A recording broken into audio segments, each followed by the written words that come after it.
Sebelum melanjutkan, jangan lupa subscribe dulu, terima kasih. Bab 303 Penolakan. Akan tetapi, meskipun Feng Xiao bergegas menuju istana bagai angin kencang, dia terhenti sebelum sempat memasuki gerbang istana. Jenderal Feng, penguasa telah memerintahkan untuk mengirim seseorang ke kediaman penuh.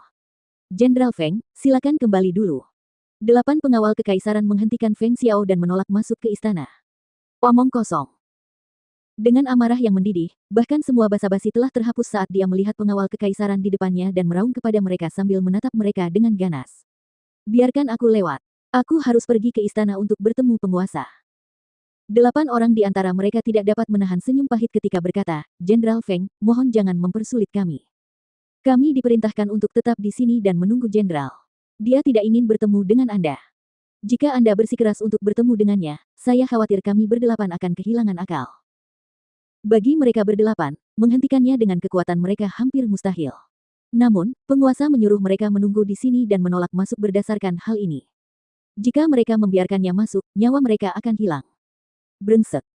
Feng Xiao sangat marah saat melihat gerbang istana yang tidak dapat dimasukinya. Rasa tidak berdaya menyelimutinya karena ia hanya bisa mengumpat dan bersumpah.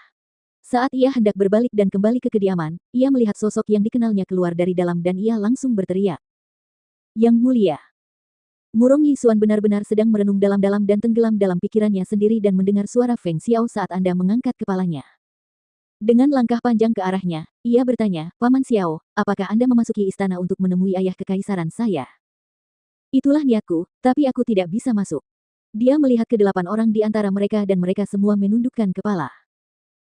Murong Yixuan mengalihkan pandangannya ke 8 orang di antara mereka sebelum berkata kepada Feng Xiao, Paman Xiao, mari kita cari tempat untuk membicarakannya.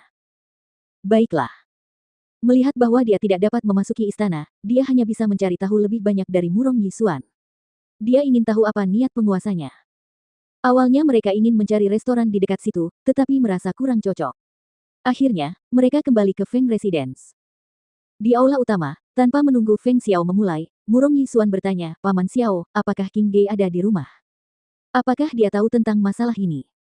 Dia tidak ada di rumah, dia pergi keluar dan belum kembali. Itu karena putri kesayangannya belum kembali ke rumah, dan ayahnya saat ini sedang menyendiri, dialah satu-satunya orang di seluruh istana. Namun, sekarang setelah hal seperti itu terjadi, mereka berdua masih tidak mengetahuinya. Pikiran awalnya adalah untuk mengklarifikasi masalah ini sebelum memberitahu mereka, tetapi siapa yang tahu bahwa sang penguasa bahkan tidak akan mengizinkannya bertemu.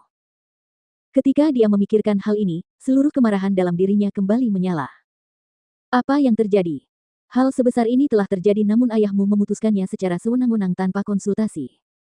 Jika masalah ini diketahui oleh King Ge, aku tidak tahu apa yang akan terjadi. Dia hanya membuat masalah. Murong Yixuan mendecakkan bibirnya saat menjawab, begitu mendengar berita itu, aku bergegas ke istana untuk mencoba menghentikannya.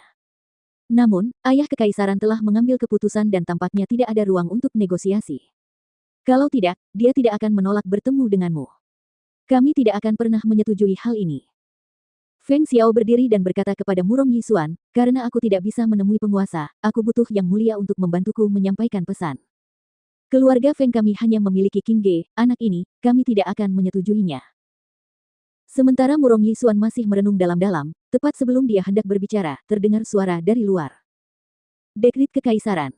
Feng King Ge, terima.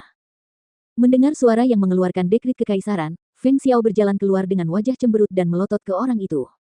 Dia mengejek, aku tidak menyangka bahwa Tuan Xiang yang datang sendiri. Kediaman Feng kita benar-benar punya muka. Hanya saja Tuan Xiang melakukan perjalanan yang sia-sia hari ini. Putriku tidak ada di rumah, aku harus meminta Tuan Xiang untuk kembali.